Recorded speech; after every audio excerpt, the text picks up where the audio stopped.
Good evening, freedom fighters. Welcome to TWA AULD HEIDS with Mike and myself and our special guest tonight, Dot Jessiman. We're going to be looking at something here as a saying that come back to about 1850. The only thing necessary for the triumph of evil was for good people to do nothing. So we're going to be having a wee talk with Dot about what happens when good people do nothing and why she doesn't sit around doing nothing. Over to you, Mike. Thanks, Dave. Hi, Dot. Nice to have you on the show. Thank you very much for being here. Listen, we're recording this so that everyone knows that we don't do it live. It's recorded. And we're doing it on Thursday afternoon before a debate takes place in the Scottish Parliament. One where, if you like, the SNP position seems to be at odds with what other people think is meant to be happening as far as certain things are concerned. Gender versus sex is basically what it comes down to. What's your thoughts on what's happening in the Parliament this afternoon, Dot? Well, there's two things. I mean, there's first of all the fact that I find it, I think they should be very much more specific about precisely what sex and gender mean. I mean, when I was at uni, we had to study this and talk about the difference and the idea of messing about with rather two really quite difficult concepts and trying to put it into legislation is not, to my mind, a particularly good idea.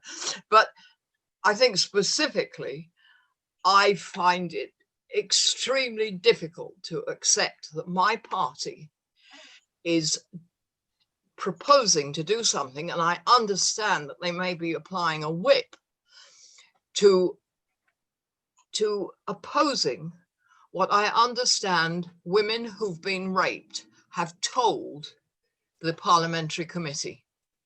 Now, I think that if a woman has been raped and she expresses an opinion about what she wants to do, then I think that we all ought to respect that. And the idea that anybody could, in order to appease, it's the only way I can put it, the only way to appease people of transgender, if they want acceptance, and I see no reason why they shouldn't have it. If they want acceptance, they've got to be able, as a minority, to respect the views of others. And anybody who suggests that that kind of assistance shouldn't be given to a woman who's been raped is a disgrace. That's one aspect of it. The other aspect of it is that I belong to a generation of women who fought for the rights of women, who fought for things like the anonymity in rape cases, and there was a good reason for that. Because if you were a woman and you were raped and you went into court, the defense lawyer would have you in pieces, destroy your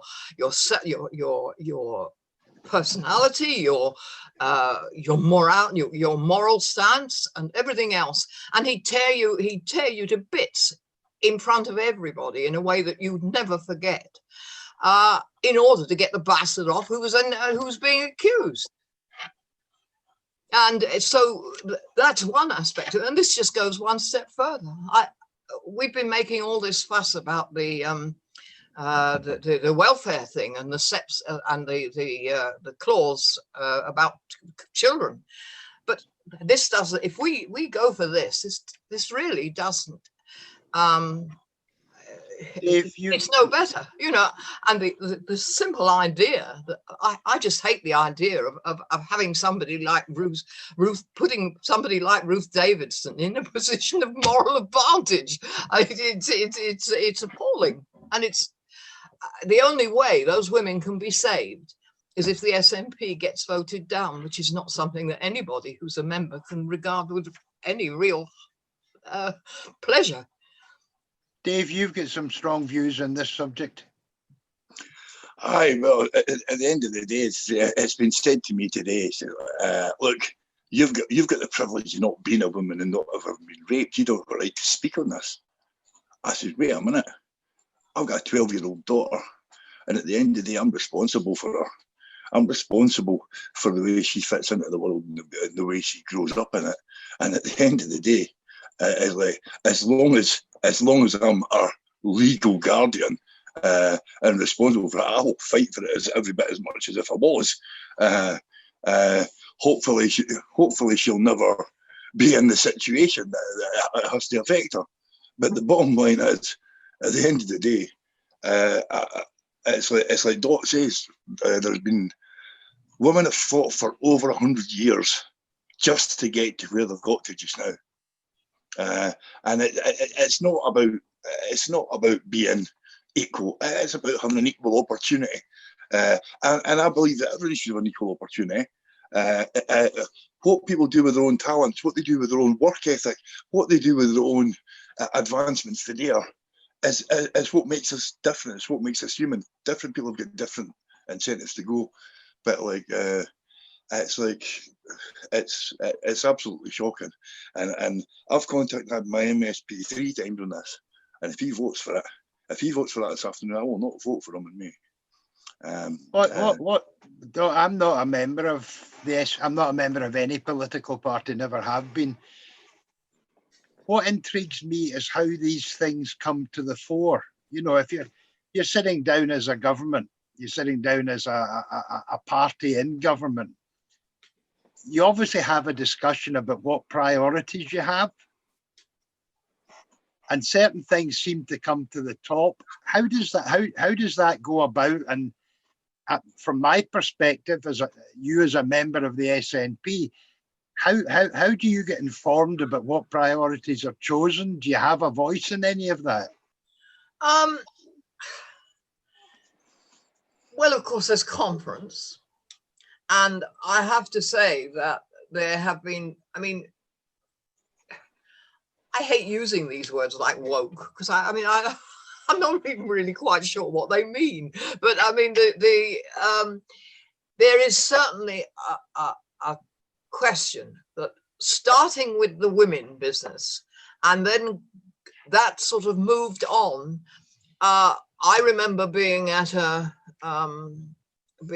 national council meeting many years ago when somebody who was blind got up on the platform and said, well, look, if you're going to do things for women and say they need special help, so do disabled people. I don't think they do. I mean, I think in some ways what you're saying is I'm not as good as the rest. And I don't think that's true at all. I see no sign that anybody I know of in the SNP. I mean, you take someone like Graham Campbell, who's is now he's the convener for the BAME people. Now, he's a good. I'd vote for him without thinking twice about it. He's got the things that we look for. He's got a record. He's got a good record. He's good at speaking. He comes across. These are the sort of things that you look at when you're choosing somebody. You don't sit there and say, well, I've got to balance out having somebody who's disabled against somebody who's BAME, and with a bit of luck, you know, we'll have a woman against a man, and with a bit of luck, we might even get somebody in there that's good, which is what's going, you know, that is the theory behind it. I don't believe in shoehorning people in. I think it is, in fact, a covert admission that you don't think you're up to it. That's how I feel about it by women. I can't speak, obviously, for how BAME people. I've been told, I've been told I am a hypocrite because I stood and won my seat in both occasions on a woman's only list after I had opposed having a woman's only list and an open list. I moved against it at I think it was conference, I can't remember, conference or a national council. And but basically what happened, if I had stood against if I had stood on the open list, I would have prevented a man being part of the team. because I was fairly sure I was going to get elected, and my votes were well ahead of what Kieran got. And I was told, first of all, I was a hypocrite, and I was also advised by one of the BME people that I ought to go in for diversity and unconscious bias training before I made decisions about the length of time that these equality mechanisms should take up out of time that we should be spending on campaign planning. Yeah. So I mean, the reason I asked how these things get high up in the agenda, there seems to me there's gender recognition, and you've also got the hate crimes bill. yeah, Both are so contentious, with so many people saying, why are you doing this? Are there not bigger problems that we've got to be dealing with? That's my one of the words I would use is, could we please prepare more for independence? Well, yes, absolutely. But I mean, it's not even that. I mean, I think it's just that they shout loud enough longer. They intimidate people. I mean, we're talking about in my first consciousness of this was when I actually got onto the committee. I had no idea this was going on. I knew that these things had gone, that they'd gone through, that we ought to make every effort to make sure that we had a wide range of people on the thing. Now that went through, I had no idea that it was being interpreted in this way. And I don't think any of the members had when they passed it, that it would be used in that way. It was only when I actually got onto the committee. And I mean, I have to say that Kirsten Oswald, the business convener, did everything she could to meet their views. And it still didn't stop her having been faced with an absolute harangue from somebody. It reminded me, quite honestly, I was a Labour Party activist in an area which was targeted by militant. And it was just exactly that. Keep on, and be prepared to shout people down. And, you know, tell them they need biodiversity. I mean, it's that sort of thing. You don't meet their points. I used to serve in an awful lot of committees in my past life, and there was usually a token Scotsman in most of these committees. They were all held down south, and I was usually the token Scotsman. And the first thing I had to try and decide was, and it was very hard sometimes to find out, is what was the agenda that was actually underneath the agenda we were told we were meant to be discussing. And that strikes me as I'm saying this completely as an outsider, but that strikes me as what's happened with the SNP at the moment. You've got a raison d'etre, which is independence, but within the SNP, you've got individuals who have their underlying agenda, which must be pushed forward. And there doesn't seem to be, how will I put it? There doesn't seem to be enough involvement of the membership to say, hang on a minute, that has an importance. We're not denying it has an importance, but it comes somewhere down the list in what we're doing. And yet we've got this debate going on in a Scottish Parliament this afternoon. It just strikes me as, I don't understand how it gets up the agenda, Dot. That's really what I'm saying. I think because it creeps little by little, don't you? With all these things, you don't, like me, I had no idea, and I would say I keep a fairish idea on you know, I keep an eye on these sort of things, even before I was off the when I wasn't on the NEC. But I think they creep up, and if you are dealing with people who are opportunistic, they have. The point is, the members didn't really have an agenda about it. They didn't have an agenda about it. They didn't. They had this sort of wider PC thing about, yes, of course we want to include people and all this sort of thing. Yeah. Well, of course we do. But what the people who were pushing this were doing, whoever they are, I mean, I only know the faces I've seen. were doing was something very much more driven, very much more focused. And they took an awful lot of, I don't know, maybe they feel I'm not them. I don't know how sort of underprivileged they feel, or how they feel they've been done down. I've had this argument with Graham Campbell. For me, if anybody finds that they are,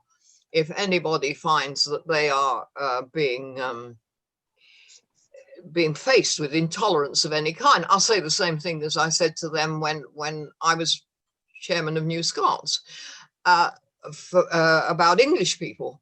If you find somebody is being prejudiced against it, well, don't just sit there taking about it and want to sort of change the whole world. Go and complain. They should go straight to the National Secretary and complain of misconduct, and hopefully the National Secretary will jump on them from a height of 2,000 feet. That's how you deal with individual prejudice. And I'm quite sure there's been constituencies where in the past women have been certainly patronized and possibly but on the whole, you must say with the SNP doesn't give any signs of even before all this equal gender business, of being hard on women. If you look at the number of people who have come to the top. Graham said that they had reported things to the National Secretary and they hadn't, nothing had happened. But I would say that, judging by what I've seen, that merely meant that there was no prejudice against them. They were just joining the circumstances which covered us all, because he didn't write to anybody. I think basically, for what I've seen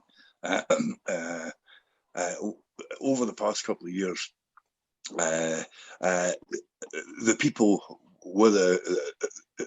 from the woke side, if you like, anybody at all that came out and said anything derogatory about them or even asked questions about the thing or on social media was immediately jumped on, and of course you got the instant transphobe thing, which gets thrown around instantly, and if they can't make that stick on you, the next thing is they'll look for anti-Semite. They used that against Grousebeater, Gareth. They used it and they got him kicked out of the party. They used it against Neil Hanvey and Denise Finlay for sharing a meme.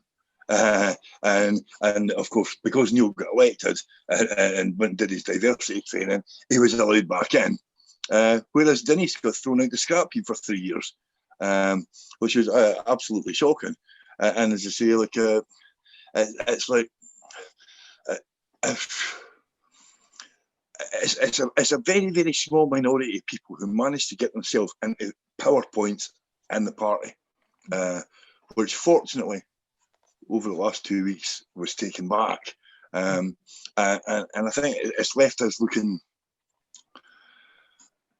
slightly more positive for the future. The only problem is, and then this is a question I was actually trying to get down to before I started giving. You have the NEC. Somebody said, a well-known government source said this week that the NEC might well be back in the hands of, but that's not the parliamentary party. Have you any comment on that? No, it isn't. It's in the hands of the membership. That is an actual fact. Mm. This is a what do they call it? An unincorporated organization, which means that it's owned by its membership. Now, in that case, I'm afraid what politicians are the people that we put there. Mm. We do the work. They don't. I mean, they work as well, and but basically, it is the membership who organise the situation in which they become a parliamentarian, and we both have a part to play in that set of circumstances. I can't see that either are dominant over another. I would hope that what we would always have is dialogue without arrogance on either side. I remember when I was a candidate, I got absolutely torn to pieces, because when people, they said to us, what do you think that if you got elected, what do you think it's really important? What quality do you think is important? I said, well, obviously, the usual things you have to be able to do to cope with it, but also humility. And everybody fell on me, but I still think that's right. You know, whether you're talking about party members or whether you're talking about your electorate, you should be listening. Yeah. We have, I have a thought. Dave knows I'm working on something at the moment. I'm trying to think my way through something. Let me try and draw you on it. Apart from what we've just been talking about, there are obviously huge things going on which have implications for the SNP within the inquiry. All of that. I have a picture in my mind of the march in Edinburgh, the one where you see the Yes movement behind the castle. Yes. Right. And I wonder, and this is where my thinking is at the moment. I wonder whether, with everything that's going on and what you just said, Dot, about how people become parliamentarians, I wonder whether now is when the Yes movement have to step forward in a unique way, because at the end of the day, Scotland's independence won't be gained by one First Minister, one parliamentarian. It will be gained when the majority of people who have come to Yes decide to vote for independence. And I just wonder your views on that as you take on the positions that you've taken on in the NEC, etc. Is there a way in which you see that happening where the Yes movement become perhaps the persuader and perhaps the motivator of independence, and less so the SNP? No, because in the final analysis, this is a political matter. And in the final analysis, okay, you've got the push behind, but you also need the point at the front. What I see the SNP's role as being is being the people who actually put the mechanisms into place, the people who, with the political power, bear in mind that the whole idea of devolution itself and of trying to capture seats in councils and parliaments. I mean, I've been in the party 30 years. We didn't start at this point. And the whole idea was, it was a tactical matter. I remember meeting Alex Salmond in the sort of corridor of Perth when we discussed whether we should go ahead with the devolution, whether we should join in the devolution debate and join with the Labour Party in bringing it into place. And it was quite a high, it was quite a lot of it was quite a high temperature involved, with people like Gordon Wilson being very passionate about not taking it, and I was ambivalent. I said to Alec, I don't know what to do. I said, on the one hand, I feel like telling them to stuff it, and on the other hand, I can see that it's a step on the way, you know. And he said to me, well, Dot, he said, you can't tell people, you have to show them. And devolution gives us the chance to show them. And indeed, he was right, because it has done just that. It has shown well and truly that we can run rings around Westminster in many ways. And I think the role of the SNP is to put the mechanisms in place. The government, we put the SNP in government, and the SNP is there to provide the mechanisms. And I know Mike is working on getting the, what you might call, the machinery ready. I would like, as you know, I've been very much involved in trying to look at alternative methods of a road to indirect, apart from Section 30. A group of us got together and did a paper on this and came up with something that we think looks promising, that in fact Mike has said worthy of consideration. And there are signs, in fact, from things that Mike has said recently, that the SNP is loosening up in that department. But there has to be somebody at the front who's doing that sort of thing, who is, for example, the government going to finding it an expert in constitutional and international law to see if these alternative methods using the treaty are something that actually could produce us a favorable result if we went to court. Because the beauty about it is, of course, using that method, if it is okay, is that we don't have to ask first. We just do it. And if they want to take us to court, that's up to them. So I think, you know, that's the sort of thing that is the role of the government in the move towards independence, the role of a political party. What the people behind have got to do is to do the push and to do the work. I mean, in 2014, I had been doing a stall that we have our fundraising stall in the Northeast, in my constituency, is to go around the agricultural shows and raise funds with a bottle thing. And for the last 15 years, I've had a piece on there where I talk independence.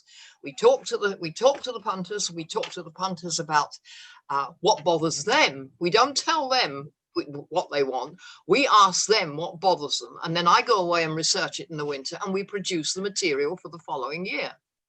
And it works very well. But that is, and during 2014, I was doing political work on my stall here, and up the road somewhere else, there was the Yes movement doing the much more community-based stuff. And the two things worked absolutely fine, because sometimes they get people that they felt were better coming down to me, and vice versa.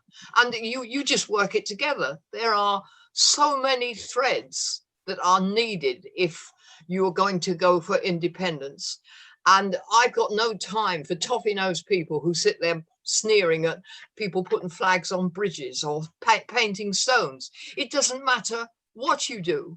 Possibly because I'm English, I can see that with many people, it's more than a political thing. It's something they feel here. Yep. And they have to do something. They may not be able to go on the door or do what I can and argue by a hind leg of a donkey. You know, I mean, they can't do that. But what they can do is they can paint a stone and leave it around, or they can go on a bridge, and they feel they're making their contribution.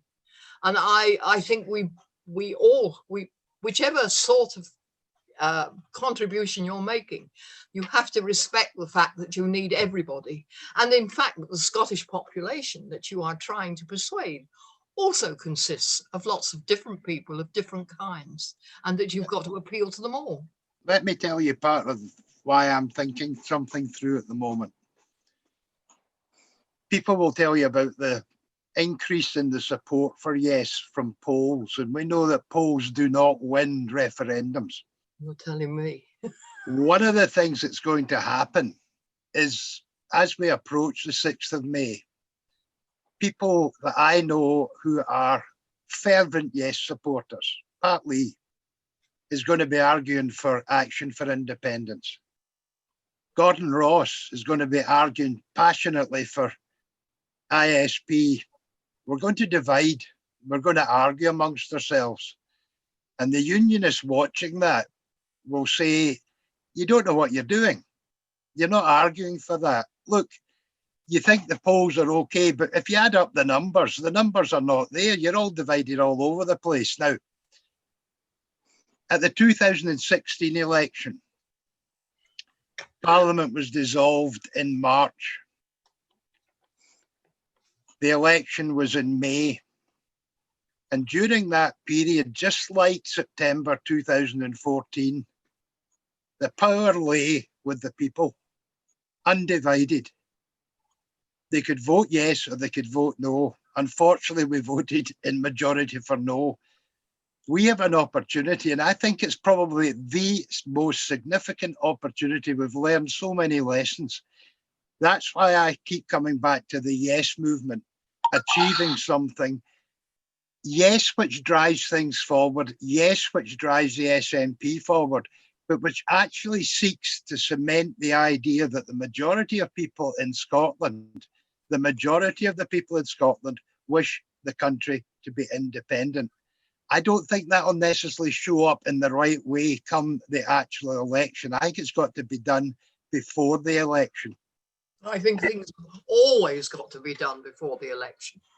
I don't believe, I mean, to me, the election is the last kick.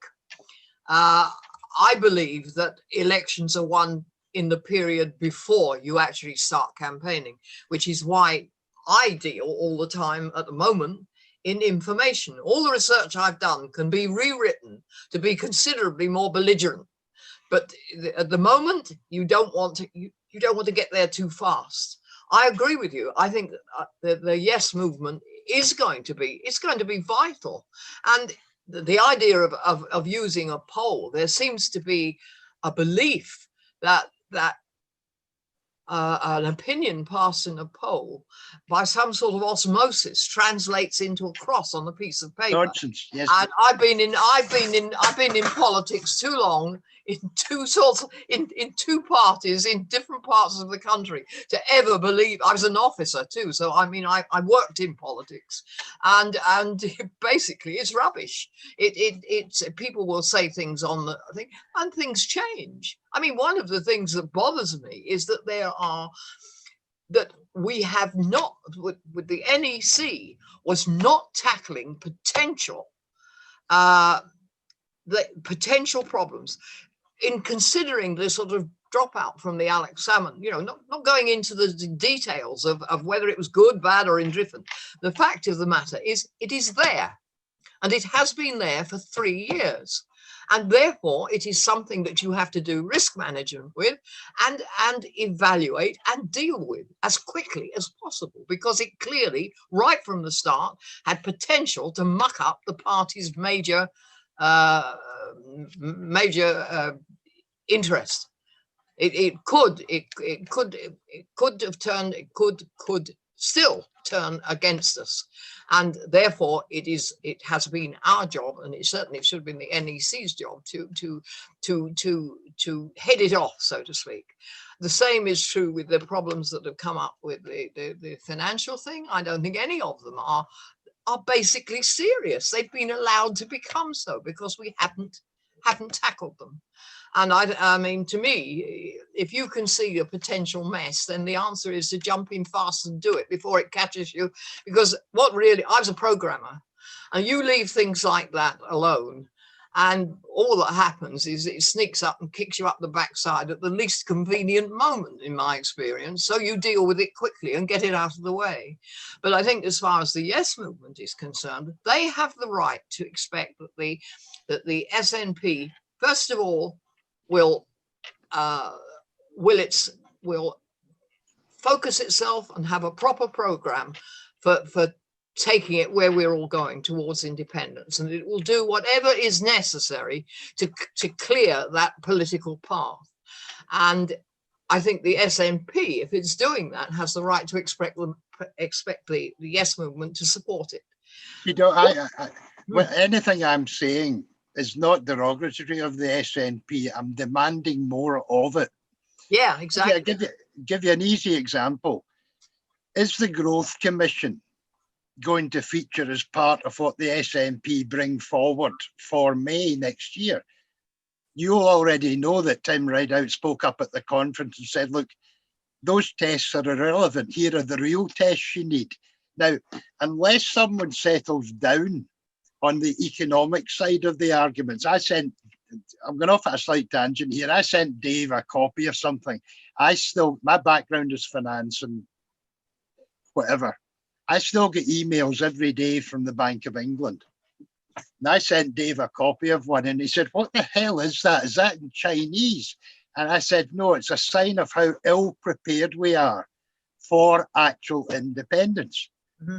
Growth Commission's an example of that. I'm not knocking the Growth Commission per se. I'm just saying we're not in a concrete, solid position in these things, and we've left it awful late to start doing it. The example I use is, it's the easiest example because it's current at the moment. The civil service employed by the Scottish Parliament are actually employed by the UK. What preparations have been made for an instant replacement once we gain independence? And as far I can't find anything. And I can go down the line on a number of things that apply in that regard. It's very late in the day, and that's where I think the yes movement are important, because if the worst comes to the worst, there's one thing I know: were the yes movement given the opportunity today to vote for independence, nearly irrespective of whether we're prepared for it, which is my worry is that we're not, they would vote yes, we would be independent. Then we'd have a hell of a lot of work in our hands to catch up on all the things that have not been prepared by the main party for independence, the SNP. Yeah, I'm inclined to agree with you, because I have for the last few years been sort of leaping up and down saying that we ought to appoint little groups of members to look into these things. I mean, that's how we started on the indie ref thing, that I got fed up with the fact that it wasn't on the agenda, and got together a group of people and somebody who was expert in one particular area, and we all got together and produced something. I know, for example, that there's a group of people in Edinburgh who have put together a proper professional program, from going from here right the way through to, they're just members who happen to have expertise. I think that pensions, I think we should have a small group of pensions. Pensions has been at the top of the electorate's agenda since I started 15 years ago. There were 4 things then that they were saying. One was currency. I mean, they said money, but they meant currency. One was the economy, and one was pensions. And at the beginning there was defense as well, but that seems to have slithered away somewhere. And basically, what we have to do is have a plan. It's no use just saying to people, I mean, I get on the stall, I suppose I must talk to about 500 people in the course of the summer. And I mean, you say something like that to them, and quite naturally they say to you, well, how are we going to afford it? And of course that impinges on the community, but it also means that you can say to them, well, look, we have an opportunity here. What we're doing, your pension's safe. It'll just be handed over as it was to large numbers of Scots in 2000. It'll just come over. But it's a flawed system. It's on its last legs. I mean, I can remember being on the trade union committee looking at Barbara Castle's thing in 68, and she said, if you don't do it now, it's going to catch up with you. Well, it has. But we have the opportunity that we could, even at this late stage, there is still, I think, enough, you might say, there's enough left in the oil business to mean that we could, in fact, start a fund and get over the big problem of dealing with a pay-as-you-go, changing from a pay-as-you-go system, which is paying existing pensions out of the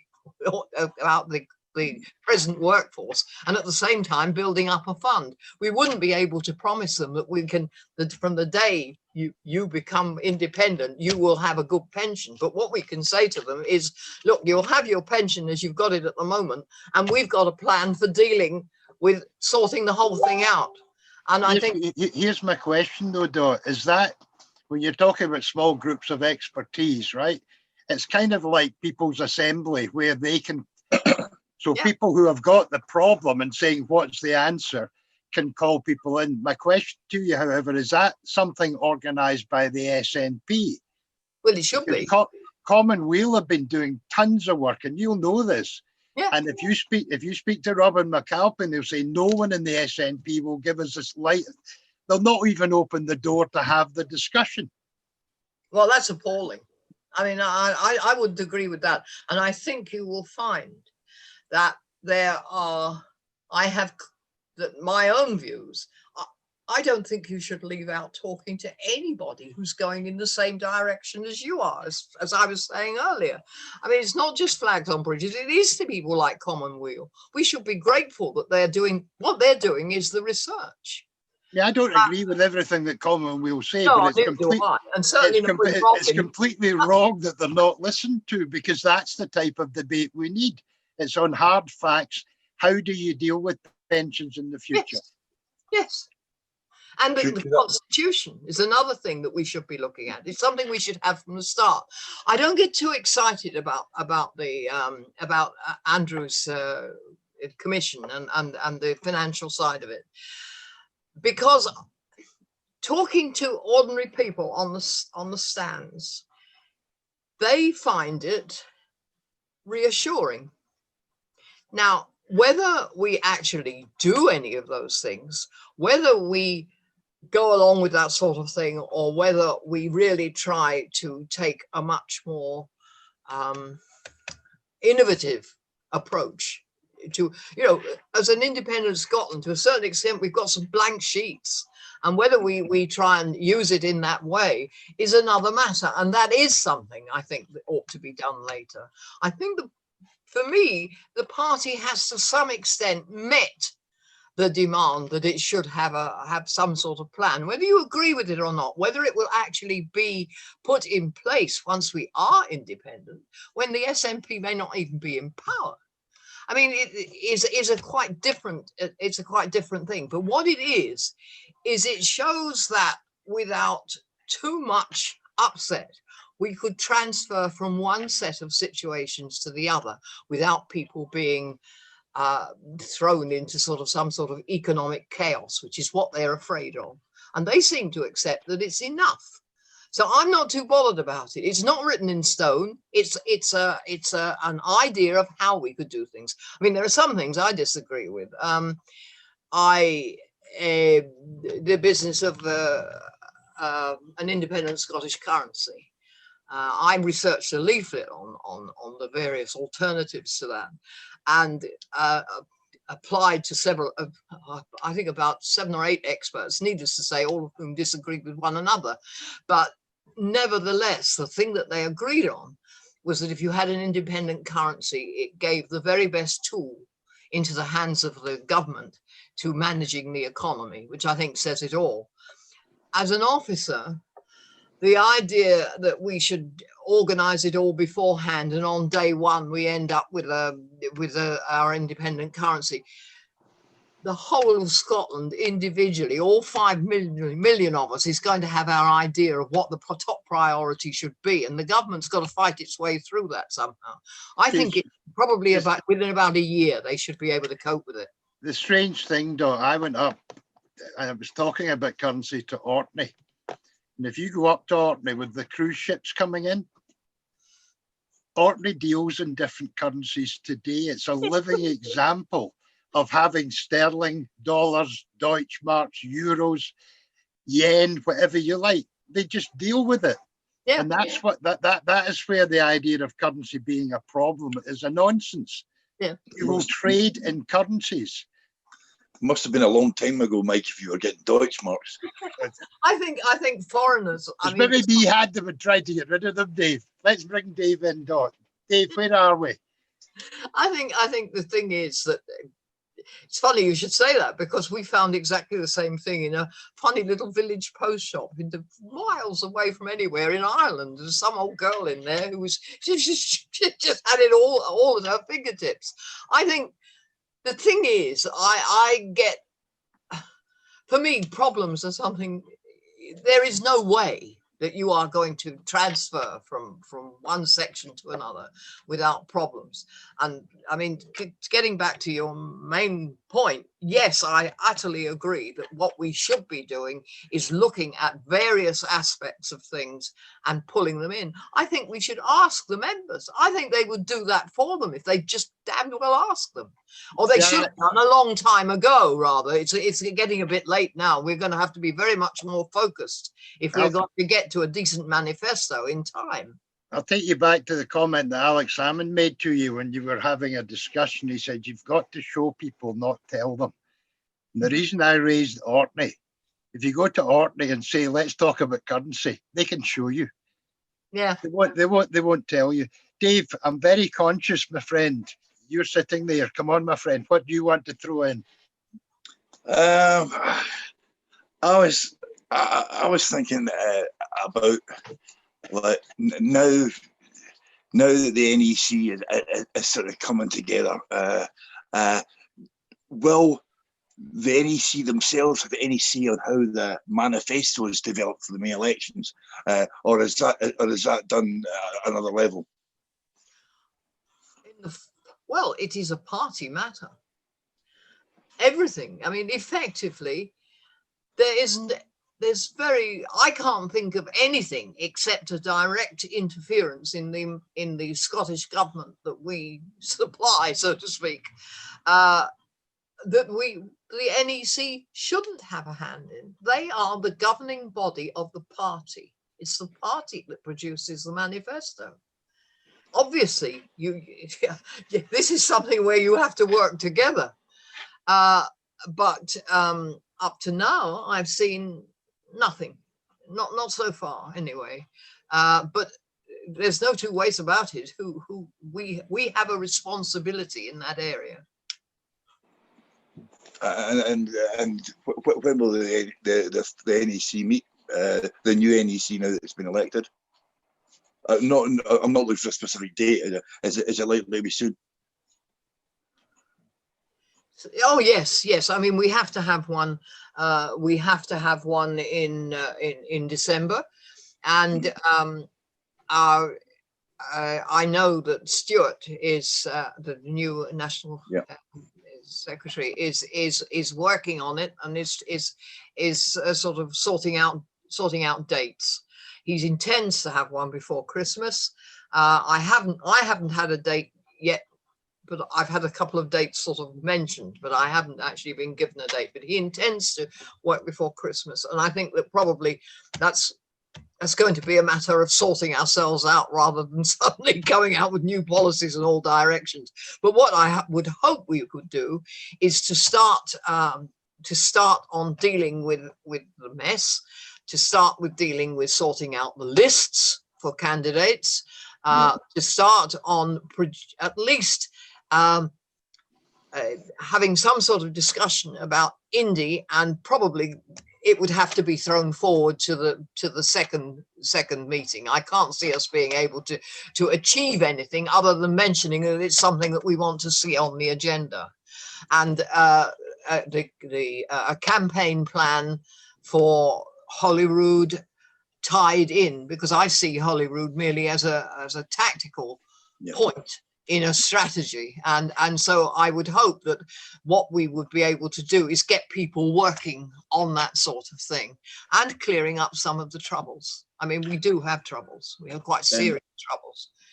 In January, there's the assembly. Is there going to be obviously they'll be allowing discussion or debate and policy there that you weren't allowed to have at the last conference. But the next conference in April is going to be too late to have anything to do with developing the manifesto, because by then we'll be in election mode. So do you think we're going to have an idea what this manifesto is going to look like after January? I don't know. I really don't know, because I don't know whether there are people beavering away in the background who have got some positive plans.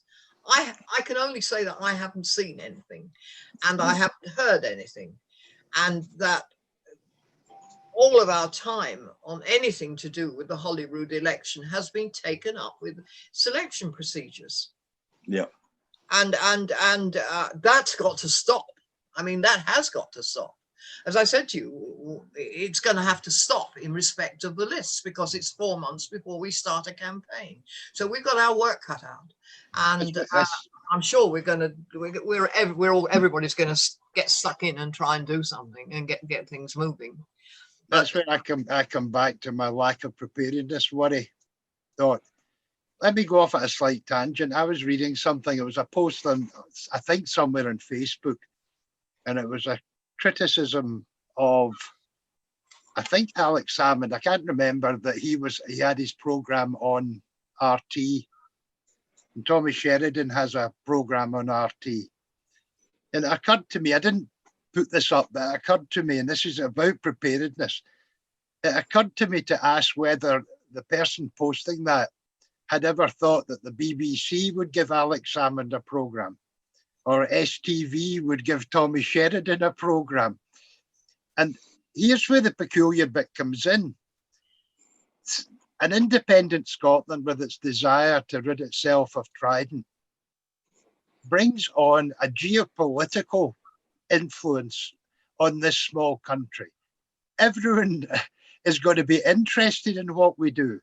And we seem so ill prepared for all the, we've got our dreams and our ambitions, but we don't seem to have done all the groundwork. And that's what, sorry, I'm making a point rather than asking a question. It just worries me whether or not, I would prefer, from what you've just said, if you like, if the NEC had a Zoom meeting every day between now and the end of December. I think that it's probable that we will have to. I think that's very probable that we will have to schedule meetings, that we'll have to set small groups to do things, to bring back things to the committee. We're going to have to really organise ourselves in a very positive and focused way, so that we can get the work done in the very short time that was left to us. I mean, one of the problems is, and I'm speaking now as a professional programmer, that what you see over and over again with the party's sort of plans has been, in recent years, it's got the classic signs of a badly worked out program, in that all of the important, most of the work gets shoved into the last links of the chain. That's absolutely classic. That, I mean, when I was working, I worked on building sites programs for the GLC, and we're talking multi-million things. And even when that amount of money was involved, what you found was that everybody took the final program date and worked to it. And I mean, you really had to kick them like hell to make them realize that there were a whole line of people after them who had got to fit into this same time scale. And it's people. I have the same trouble at home. My husband's just like that, and it's one of these things that it's really very hard to get people to look at. And I think, particularly, to be fair to the SNP, we were a smallish party. We all knew one another.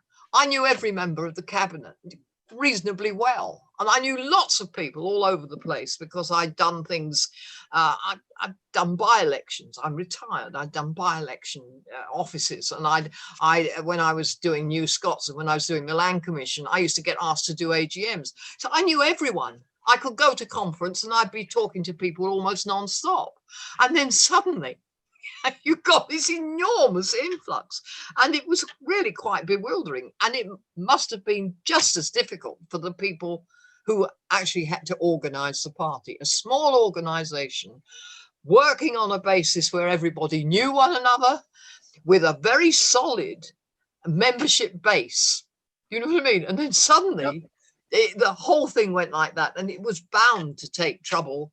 It'd take time and probably a few false starts to get it sort of licked into shape. And I'm hoping that what we're talking about now in the coming year, we can't put everything right straight away. I hope people aren't going to think that, you know, tomorrow everything's going to sort itself out because they've got a new NEC. But I think that what I'm saying is that perhaps we've seen, what is it, 6 years now where we've been sort of going in one direction. And I think that, added to the fact, of course, that we've also got a government, and that government's been in power now for what, 13 years. 13 years. Now, as an officer, I have to say to you, it is very, very rare for a government at the end of 13 years to be showing signs of strong innovative tendencies, shall we say. I don't think most people realize just how tough being a minister is. I think Sorry, Dot. The answer is, of course, that where I think they've made their basic mistake is that they haven't said to themselves, look, we're going to be tied up doing the day job. So use the membership. Use the membership. Yeah. And I think that is where they made their mistake. And let's hope. And the membership let them. And the membership let them because we'd never had a situation where people start to overturn membership rights. It was just taken for granted.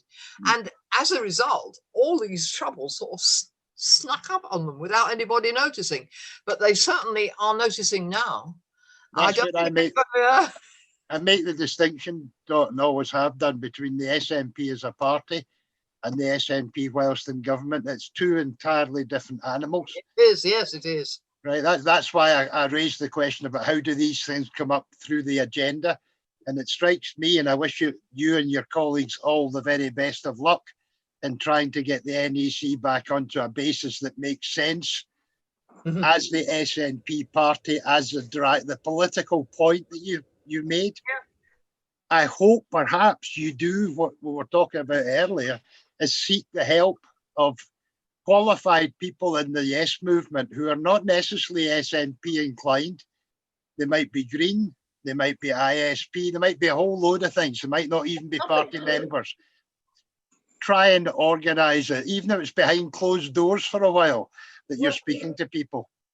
Well, I last night I was doing a Zoom meeting with Aberdeen, which is the Yes group meeting for Aberdeen, talking to them and basically talking to them about where we went next, and really saying to them, well, you're the people who've got to fight these things on the doorsteps. What do you think we need?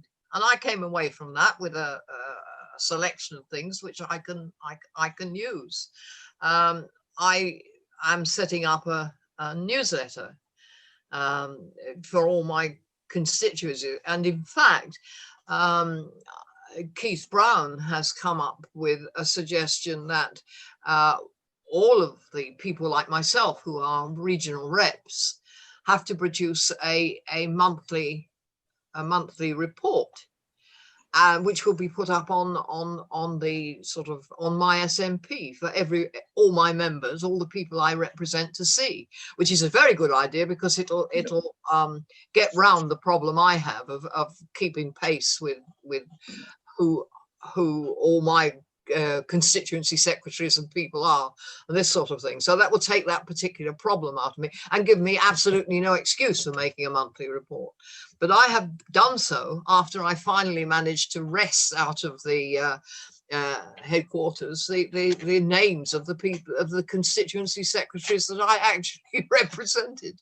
I was 10 months in before I succeeded, and I only succeeded then because I had friends in the HQ who gave me the information round the back door. So I mean, we had David Henry on one of the shows earlier on, and David was a great one for pressing the fact that people had to communicate what knowledge they had and not keep it within, so that members knew what was going on and could obviously either praise it or reject it. Yeah, exactly. I mean, it's a two-way process. And in fact, that was the idea on which the whole idea of regional reps was sold, was that we would provide a link between the leadership and the grassroots. And I hope that we managed to do it. There's a couple of things that have to be sorted out first. I don't think they really thought through the sort of confidentiality thing as against my need to consult and inform. Something which will have to be set out. It's only this last year that we've had the regional reps. They didn't, I think it out beforehand that it would have those kind of implications. It's become clear during the past year that it has, and therefore this is something that the National Secretary will have to sort out. Dave? Yeah, I think as I was just going to the other, Mike. Thanks very much for coming along, Dot. It's been educational. We've been wanting to talk to you for ages, but every time we thought about it, like somebody else grabs and I listen to you on radio, and I saw you in something else, and it's like been wanting to talk to you for a while, particularly since everything started blowing up, and we were starting to get the information coming out that basically nobody would have known, and the organisers, the people that organised, the good guys, if you like, we never had a chance to actually know if it hadn't been for you. So it's been a pleasure. The only other thing I can say is evil's not going to triumph. Like, we'll still get some good guys not keeping silent. My own wish as you get on with the agenda you have, Dot, and your colleagues, is that you remember the hundreds of thousands of people who were marching in Edinburgh on that day. That's who'll deliver independence at the end of the day. Oh. Don't let them down. No, I agree. Oh, sorry.